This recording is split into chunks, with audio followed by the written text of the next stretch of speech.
Excellence, Monsieur Emerson Mnangagwa, président de la République du Zimbabwe.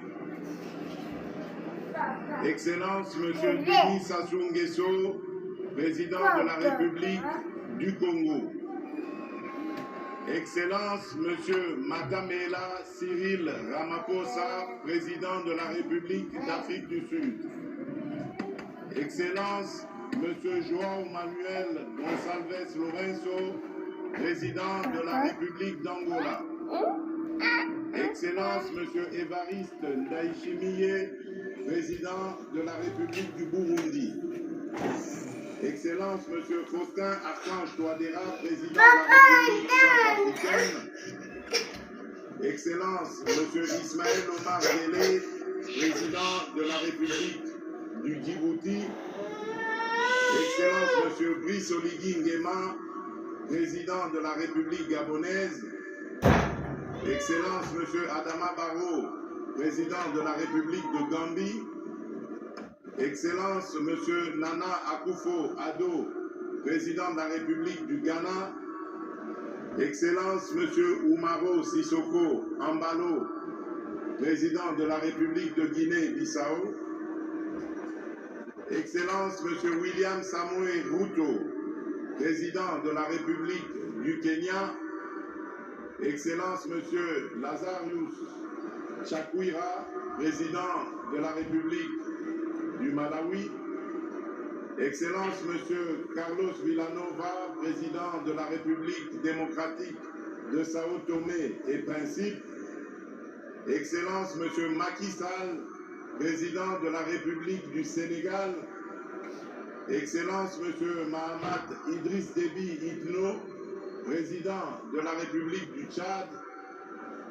Excellence, Monsieur Hakainde Hichilema, président de la République de Zambie.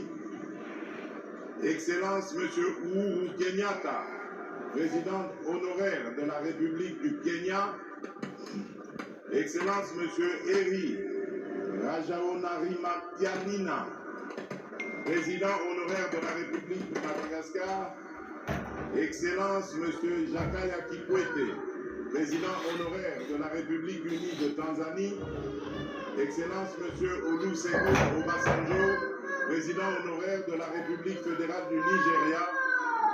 Excellence, Mesdames et Messieurs les représentants des chefs d'État et de gouvernement, honorable Président de l'Assemblée nationale, honorable Président du Sénat, Monsieur le Premier ministre, chef du gouvernement, Monsieur le Président de la Cour constitutionnelle, Monsieur le Premier Président de la Cour de cassation, Madame la Première Présidente du Conseil d'État, honorables députés et sénateurs, Mesdames et Messieurs les membres du gouvernement, Mesdames et Messieurs les chefs de mission diplomatique et représentants des organisations du système des Nations Unies, Mesdames et Messieurs les présidents des regroupements et partis politiques, Mesdames et Messieurs les représentants des organisations syndicales et confessions religieuses, autorités locales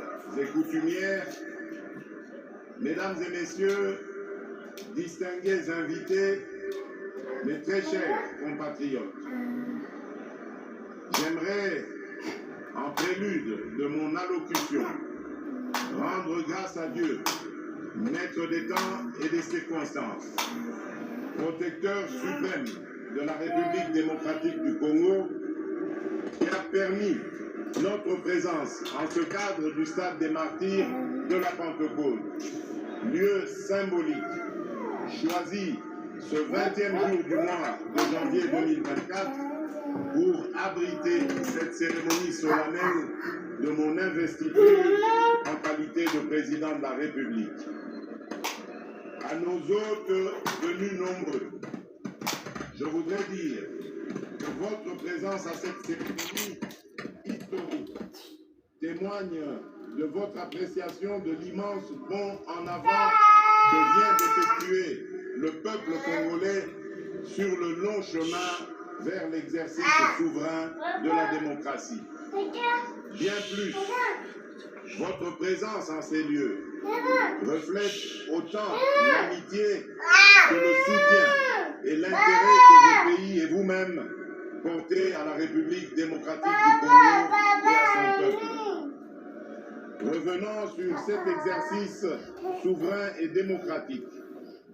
Je voudrais particulièrement exprimer, au nom du peuple congolais et au mien propre, mes sincères remerciements aux Nations Unies à travers sa mission de stabilisation pour la République démocratique du Congo, la MONUSCO en sigle, de même que la République arabe d'Égypte, ainsi que les républiques voisines du Congo et d'Angola pour l'appui logistique fourni à la Commission électorale nationale indépendante dans les dernières semaines précédant la tenue des scrutins.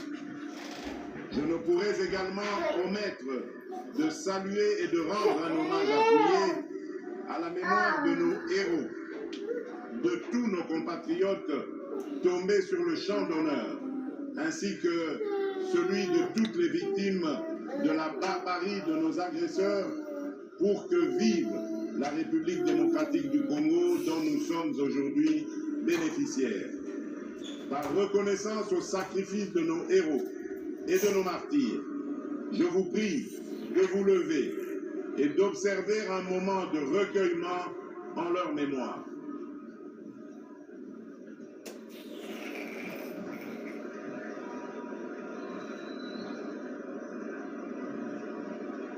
Je vous remercie.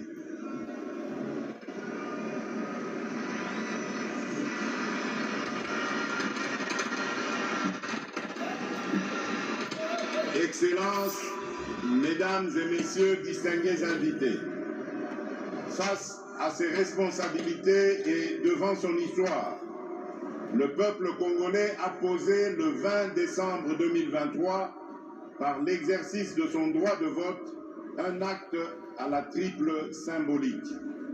En effet, le 20 décembre, le peuple congolais a clamé son amour indéfectible pour notre cher et beau pays. Il a réitéré son profond attachement à la démocratie et aux valeurs républicaines qui le transcendent. Tout comme il a préservé par cet acte l'héritage nous légué par nos pères fondateurs, dont le sacrifice consenti pour notre liberté demeure le socle de notre loi fondamentale. Appelé à opérer librement son choix parmi les différentes offres qui lui étaient présentées, le peuple congolais souverain primaire a opté dans sa plus grande majorité pour la consolidation des acquis glanés du combat auquel je m'étais solennellement engagé le 24 janvier 2019 lors de ma première investiture, celui de garantir le mieux-être de chaque citoyen et citoyenne de la République démocratique du Congo, de préserver leur dignité et de restaurer leur fierté d'appartenir en tout temps et en tout lieu à notre chère et belle nation. Le peuple congolais m'a renouvelé sa confiance dans la foi et la volonté que se poursuive l'émergence d'un Congo fort, ambitieux, conscient de ses potentialités et avide de progrès. Un Congo plus uni, plus fort et plus prospère.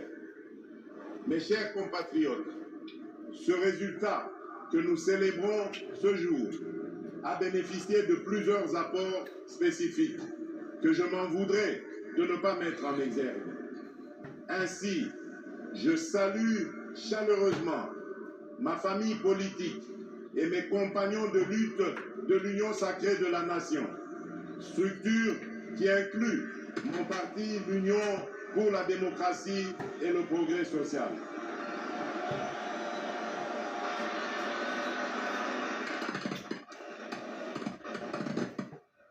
Je salue tout autant les candidats à l'élection présidentielle qui se sont désistés en ma faveur, les diverses organisations politiques alliées et celles de la société civile qui se sont mobilisées autour du projet que je porte pour notre nation.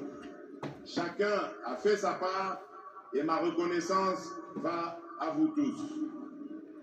Je saisis également cette occasion pour accomplir mon devoir républicain, celui de saluer mes adversaires qui ont participé à l'élection présidentielle du 20 décembre 2023.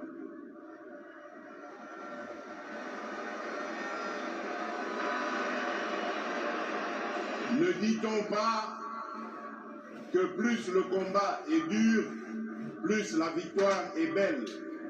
Vous êtes donc, mesdames et messieurs, une composante consubstantielle à l'événement de ce jour. Et vous avez, à juste titre, votre place dans la gouvernance de notre pays. En ma qualité de garant de la cohésion nationale, j'y veillerai, au même titre que j'exhorterai au Parlement d'assurer l'effectivité du rôle de porte-parole de l'opposition que cette dernière voudra bien désigner conformément à la Constitution. Mes très chers compatriotes, je vous ai entendu et saisissant la gravité de cet instant, en prenant Dieu ainsi que l'assistance à témoins, c'est avec un immense honneur, fort de votre plébiscite et revigoré de votre confiance renouvelée, que je consens à relever cet énorme défi dont je viens d'être à nouveau investi, celui de présider à la destinée de notre pays pour un second mandat. Chers compatriotes, j'ai appris à communier avec vous et à mieux vous connaître dans ce qui vous anime autant que dans ceux qui constituent le lot de vos principales attentes et préoccupations. J'ai conscience des attentes que peuvent susciter le chômage, la création d'opportunités d'emploi pour les jeunes, les femmes ou encore les personnes vivant avec handicap.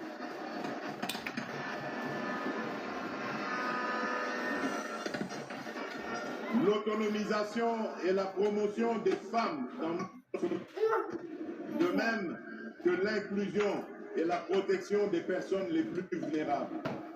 Tout comme j'ai conscience de vos attentes relatives à l'augmentation du pouvoir d'achat, à la stabilité du franc congolais, à la création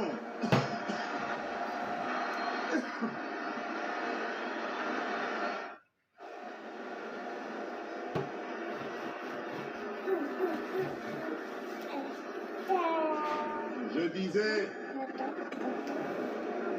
tout comme j'ai conscience de vos attentes relatives à l'augmentation du pouvoir d'achat, la stabilité du franc congolais, la création d'une véritable industrie qui pourra concourir à la réduction de la dépendance de notre économie aux importations, notamment celle des biens et des produits de première nécessité.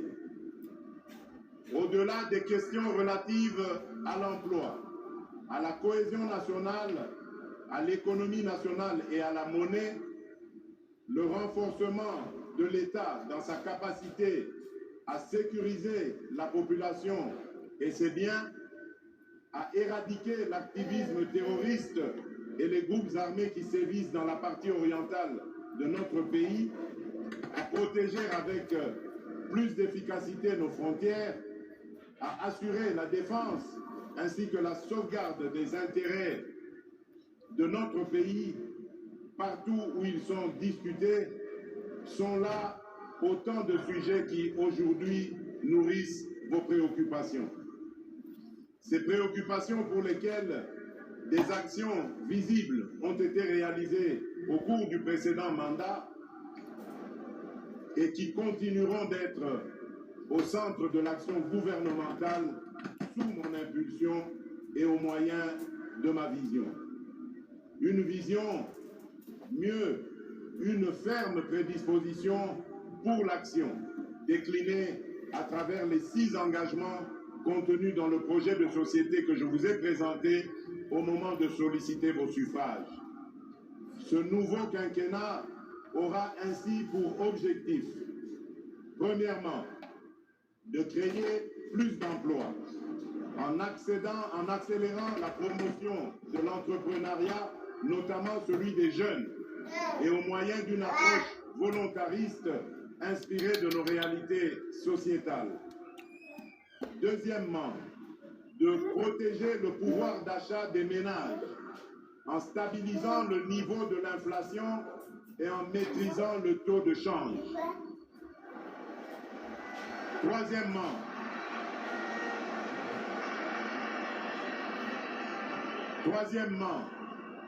d'assurer avec beaucoup plus d'efficacité la sécurité de nos populations, de notre territoire, de nos biens ainsi que la préservation de nos intérêts. Au moyen d'une restructuration profonde de notre appareil de sécurité et de défense et par la poursuite du renforcement de notre diplomatie. Quatrièmement, de poursuivre la diversification de notre économie et d'accroître sa compétitivité en optant pour la transformation de nos produits agricoles et miniers bruts sur notre sol. Cinquièmement, de garantir plus d'accès aux services de base en veillant à l'extension des programmes tels que ceux de la couverture santé universelle, de la gratuité de l'enseignement et du PDL 145 territoires.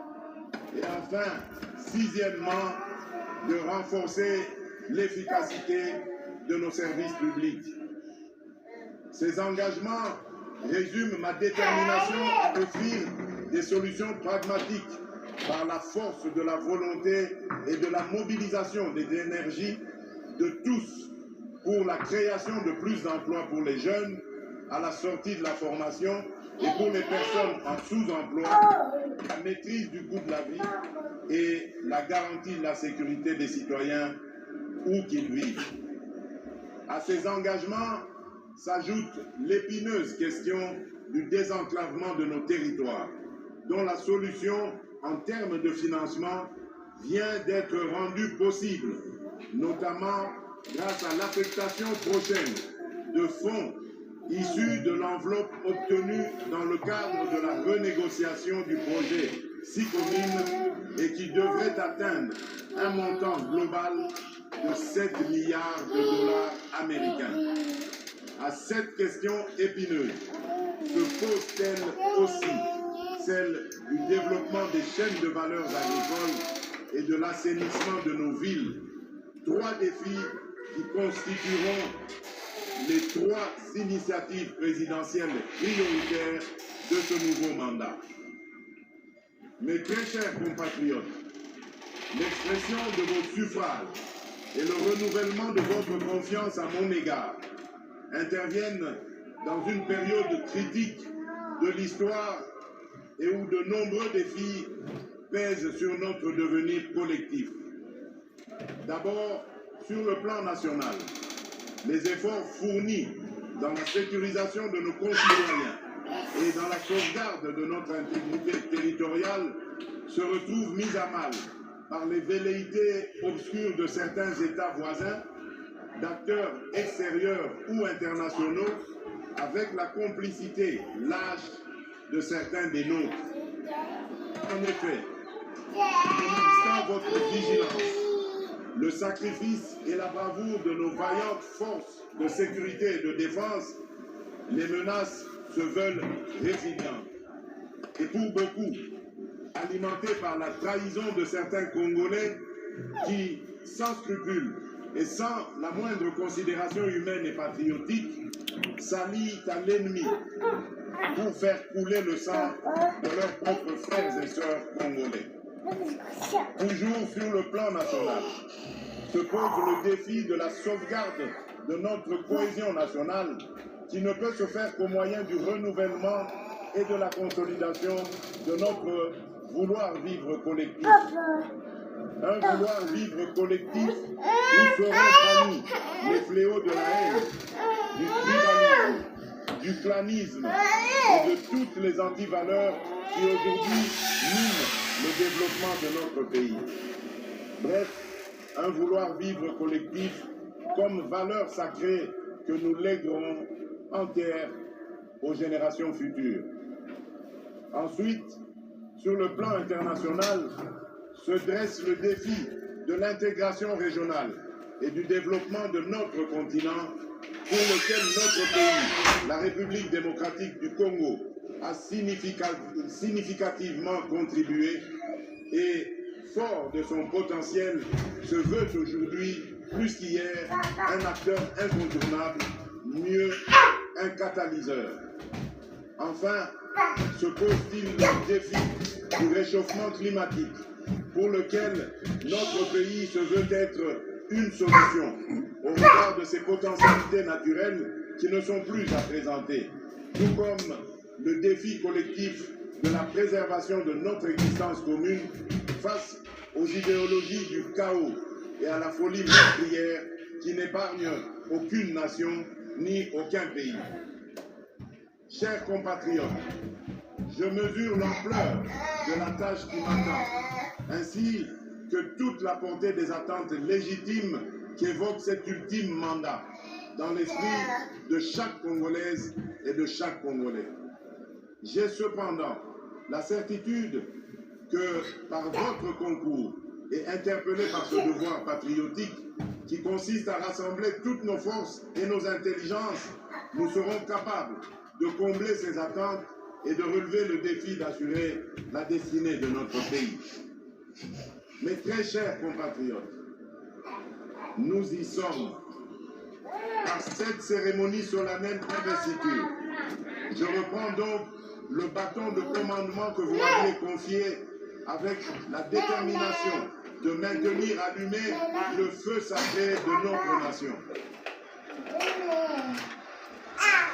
À présent, il s'agit pour nous de transformer durant les 5 prochaines années les prouesses que nous avons réalisées et de parachever l'avènement d'un Congo plus uni, mieux sécurisé et plus prospère. Il s'agit désormais pour nous de rester mobilisés et soudés dans notre lutte contre l'insécurité et la pauvreté, nos seuls et réels ennemis. Il s'agit à présent pour la nation de croire aujourd'hui plus qu'avant en notre communauté de destin et d'y travailler de manière beaucoup plus harmonieuse, tout en veillant à ne pas laisser émerger ni triompher et en s'assurant à ceux qu'ils soient poursuivis dans leur dernier retranchement et qu'ils subissent la rigueur de la loi, toutes celles et ceux qui seront tentés d'emprunter la voie de l'ignominie et de la barbarie. Tirant les leçons de l'expérience passée et ayant à l'esprit vos aspirations exprimées, je m'engage à user de tout ce qui est en mon pouvoir pour que les erreurs du passé ne se reproduisent plus et pour que les actions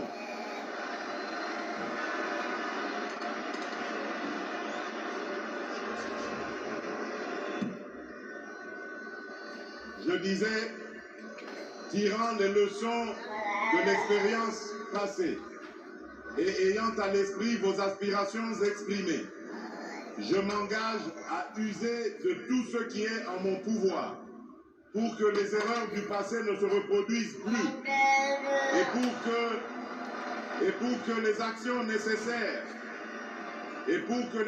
nécessaires à l'avancement de notre pays soient promptement prises. C'est à cela que j'engagerai le gouvernement qui sera formé une fois la majorité dégagée. D'ores et déjà, j'appelle tous les animateurs des institutions publiques, à quelque échelon que ce soit, toutes les citoyennes et tous les citoyens, à un sens élevé de patriotisme, afin que notre rêve commun à tous de voir notre Congo dans toute sa splendeur devienne une réalité. Mes très chers compatriotes, désormais investi de la charge suprême de la République, je me tiens en ces lieux pour sceller avec vous ce nouveau contrat marqué du sceau de vos sacrifices, de vos aspirations, de votre vitalité et de votre clairvoyance.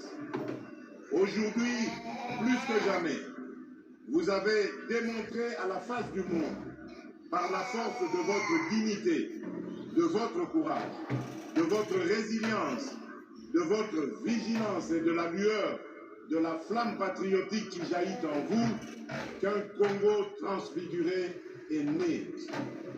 Excellences, messieurs les chefs d'État et de gouvernement, Excellences, mesdames et messieurs les représentants des chefs d'État et de gouvernement, honorable président de l'Assemblée nationale, honorable président du Sénat, monsieur le Premier ministre, chef du gouvernement, monsieur le président de la Cour constitutionnelle, monsieur le premier président de la Cour de cassation, madame la première présidente du Conseil d'État, honorables députés et sénateurs, mesdames et messieurs les membres du gouvernement, mesdames et messieurs les chefs de mission diplomatiques et représentants des organisations du système des Nations Unies, mesdames et messieurs les présidents des regroupements des partis politiques, mesdames et messieurs les représentants des organisations syndicales et confessions religieuses, autorités locales et coutumières, mesdames et messieurs